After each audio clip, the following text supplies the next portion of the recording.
ಜಂಗಣ್ಣವ್ರೆ, ಉಂಡೇಕರ್ ಸಾಹೇಬ್ರೆ, ಸ್ವಾಮಿಗಳೇ ಮತ್ತು ಇನ್ನು ಉಳಿದೆಲ್ಲ ಸಿಬ್ಬಂದಿಯವರೇ, ಇಷ್ಟೊತ್ತನ ನೀವು ಹೇಳಿದರೆ ಅದಕ್ಕೆ ಎಲ್ಲ ನಾನು ಸರಿನೇ ಇರಬಹುದು. ಕೆಲವೊಂದು ನನ್ನಲ್ಲಿನೂ ತಪ್ಪಾಗಿರ್ಬೋದು ಕುಡುಗಲಗಡ್ಡಿ ಸಾಹೇಬ್ರು ಹೇಳಿದಾಗ. ಅವು ಸೇವೆಯಲ್ಲಿ ಮಾಡುವಾಗ ನಮ್ಮ ಕಡಿಮೆ ತಿಳ್ಕೊಳ್ಳಿಕೆಯಿಂದ ಆಗಿರ್ಬೋದು. ಬಟ್ ಅವ್ರದ್ದು ಸಾಹೇಬ್ರು ಅವ್ರು ಯಾವುದು ಹಂಗೆ ತಿಳ್ಕೊತಿರ್ಲಿಲ್ಲ. ಅವರು ಏನಿದ್ರು ನೇರವಾಗಿ ಹೇಳಿದ್ರು. ನಾವು ನನಗಲ್ಲಿನೂ ಸಸ್ಟೈನ್ ಮಾಡುವಂಥ ಶಕ್ತಿ ಭಾಳ ಕಡಿಮೆ ಇದ್ದದನ್ನ ಇಮಿಡಿಯೇಟ್ ಭಾಳ ರಿಬೌಂಡ್ ಆಗ್ತೈತಿ ಏನೋ ವಿಚಾರ ಹಂಗಾಗಿ ಬರ್ತಿತ್ತು. ಬಟ್ ವೆರಿ ನೆಕ್ಸ್ಟ್ ಡೇ ನಮ್ಮ ಈ ಕಮ್ಯುನಿಕೇಶನ್ ಇಂದ ಅವ್ರಿಗೆ ಅರ್ಥ ಆಗ್ತಿತ್ತು, ನಮಗೂ ಅರ್ಥ ಆಗ್ತಿದ್ದು. ಇದು ಮತ್ತೆ ನಮ್ಮ ಜಂಗಣ್ಣವ್ರು ಹೇಳಿದ್ರಲ್ಲ, ನಾವೆಲ್ಲೇ ಅದಕ್ಕಿಂತ ಮೊದಲು ಕುಡುಕಲಗಡ್ಡಿ ಸಾಹೇಬ್ರು ನಾವೇನೇ ಕರೆಕ್ಟ್ ಮಾಡ್ಕೊಂಡ್ರೆ ಹೆದರ್ತಾಗ ತಿಳ್ಕೊತಿದ್ರು.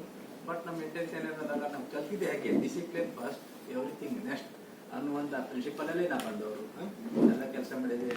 ಆಮೇಲೆ ಕೆಲವೊಂದ್ಸಲ ನಾವು ಎಷ್ಟೇ ಕರೆಕ್ಟ್ ಇದ್ರೂ ಮೀರಿ ಕೆಲವೊಂದು ಏನೋ ಅನಾವಶ್ಯಕವಾಗಿ ತಪ್ಪುಗಳ ಆಗಿಬಿಡ್ತಾವೆ ನಮ್ಮ ಮೇಲೆ. ಅಂಥದ್ದು ಯಾವುದೂ ಆಗಿಲ್ಲ, ಸುದೈವ ಈ ದಡ ಸೇರ್ತಾ ಇದ್ದೇವೆ. ಇದಕ್ಕೆಲ್ಲ ಸಹಪಾಠಿಗಳು, ಹಿರಿಯರು ಇವೆಲ್ಲರ ಸಹಕಾರ ಬಹಳ ಮುಖ್ಯ ಇರುತ್ತದೆ. ಆಮೇಲೆ ನಾವು ಒಂದು 20-25 ವರ್ಷ ಸಹಾಯಕ ಇಂಜಿನಿಯರ್ ಆಗಿ ನೀರಾವರಿಯಲ್ಲೇ ಕೆಲಸ ಮಾಡಿದವರು. 2006ರಲ್ಲಿ national highway Vijayapura sub division ಬರ್ಲಿಕ್ಕೆ ನನಗೆ ಭಾಳ ಅವಕಾಶ ಸಿಕ್ಕಿತ್ತು. ಅವಾಗೂ ಯಾಕೋ ನನಗೆ ಆಗಲಿ ನಾನಾಗಿ ಬೇಡಂದೆ ಮತ್ತೆ ಇರಿಗೇಷನ್ ಹೋದೆ, ಸಿ ಆಫೀಸ್ ನಾರ್ತ್ ಹೋದೆ. ಮತ್ತೆ ಇರಿಗೇಷನ್ ಒಂದು 8-10 ವರ್ಷ ಅನುಭವ ಆಯಿತು. ಮತ್ತೆ ಬಿಜಾಪುರ ಮತ್ತೆ 5 ವರ್ಷ. ಸೊ ಹೀಗಾಗಿ 25 ವರ್ಷ ಎಲ್ಲ ಅಲ್ಲೇ ಆಯ್ತೀವಿ. ಕೊನೆಗೆ ನಾವು PWD ಬರಬೇಕಾದ್ರೆ ನನ್ನ ರೀಸನ್ ಅಂದರೆ ನನ್ನ ಫ್ಯಾಮಿಲಿ ಕುಟುಂಬ. ನನ್ನ ಮಗನಿಗೆ ಎಜುಕೇಶನ್ ಸಲಿಗೆ ಇಲ್ಲಿ ಧಾರವಾಡಕ್ಕೆ ಮಾಡಿದೆ. ಅವನು ಇಲ್ಲಿ ಅಡ್ಜಸ್ಟ್ ಆಗ್ತಾ ಇರಲಿಲ್ಲ. 1 ವರ್ಷ ಆಗ ನಾನು ಬಿಡ್ತೀನಿ, ಅಲ್ಲೇ ಬಿಜಾಪುರ ಹತ್ತಿರ ಇಲ್ಲ, ನಾನು ಅತನಿಯಲ್ಲಿದ್ದೆ, ಅತನಿಗೆ ಹತ್ತಿರ ರಿಫ್ಯೂಸ್ಡ್ ಇಲ್ಲಪ್ಪ ಕೆಲಿ ಧಾರವಾಡ ಕ್ಲೈಮೇಟ್ ಚೆನ್ನಾಗಿದೆ. ಎಲ್ಲರೂ ಏನು ಫ್ಯಾಮಿಲಿ ಮೆಂಬರ್ಸ್ ಥರ ನನ್ನನ್ನು ಎಲ್ಲರೂ ಟ್ರೀಟ್ ಮಾಡಿದ್ರು.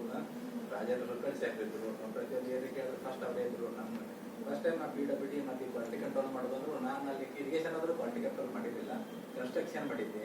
ನನಗೆ ಅನುಭವ ಇರಲಿಲ್ಲ. ಏನಾದರೂ ಬಂದರೆ ಡಿಪಾರ್ಟ್ಮೆಂಟ್ ಫೋನ್ ಮಾಡ್ತಿದ್ದೆ, ಅವ್ರಿಗೆ ಹೇಳ್ತಿದ್ರು. ಆಮೇಲೆ ಸುನೈವ್ ಅದರ ಕ್ವಾಲಿಟಿ ಕಂಟ್ರೋಲ್ ಲಕ್ಷಣ ಇರುತ್ತೆ. ಏನೇ ಕೇಳಿದ್ರು ಸಾಕು ಇಮಿಡಿಯೇಟ್ ಎಲ್ಲ ಹೇಳಿದ್ರು. ಏನೋ ಒಂದು ಪ್ರಾಬ್ಲಮ್ ಟೆಕ್ನಿಕಲ್ ರಿಲೇಟೆಡ್ ಅವ್ರ ಜೊತೆ ಸೈಟಿಗೆ ಹೋಗ್ತಿದ್ದೇವೆ. ಹೋಗುವಾಗ ಅವನೊಂದು ಲಕ್ಷಣ ಕೊಡ್ತಿದ್ರು. ಏನು ಬೇಕಾದದ್ದು ಭಾಳ ಅನುಭವ ಆಗ್ತಿತ್ತು. ಕ್ವಾಲಿಟಿ ಕಂಟ್ರೋಲ್ ಏನಂತ ಬುಕ್ ಓದೋದೇ ಅವಶ್ಯಕತೆ ಇಲ್ಲ ನನಗೆ. ಕೇಳಿದೆಲ್ಲ ಮ್ಯಾಕ್ಸಿಮಮ್ ಎಲ್ಲ ಬಂದಿಲ್ಲ ಯಾರನ್ನ ಕೆಲಸ ನಿರ್ವಹಿಸಿದ್ವಿ. ಅವಾಗ ನಮ್ಮ ಸಿಬ್ಬಂದಿ ಭಾಳ ಖುಷಿ ಪಡ್ತೀವಿ. ಏನು ಸರ್ ಇಷ್ಟೊಂದು ಎಕ್ಸ್ಪೀರಿಯನ್ಸ್ ಹೇಳಿದಾರೆ, ಅಲ್ಲಿ ಕ್ವಾಲಿಟಿ ಕಂಟ್ರೋಲ್ ಮಾಡಿ ಅಂತ ಕೇಳಿದ್ರು. ಹೋಗಿ ಬರ್ತಿಲ್ಲ, ನಮ್ಮ ಹುಡುಗರು ಸಾಹೇಬ್ ಹೇಳಿದೆ ಕೇಳ್ಕೊಂಡು ಇಲ್ಲಿ ನಿರ್ವಹಿಸ್ಬಿಡ್ತಿದ್ವಿ, ಕೆಲಸ ಮಾಡ್ತೀನಿ. ಆಮೇಲೆ ಟಾರ್ಗೆಟ್ ಇತ್ತು ನಮಗೆ.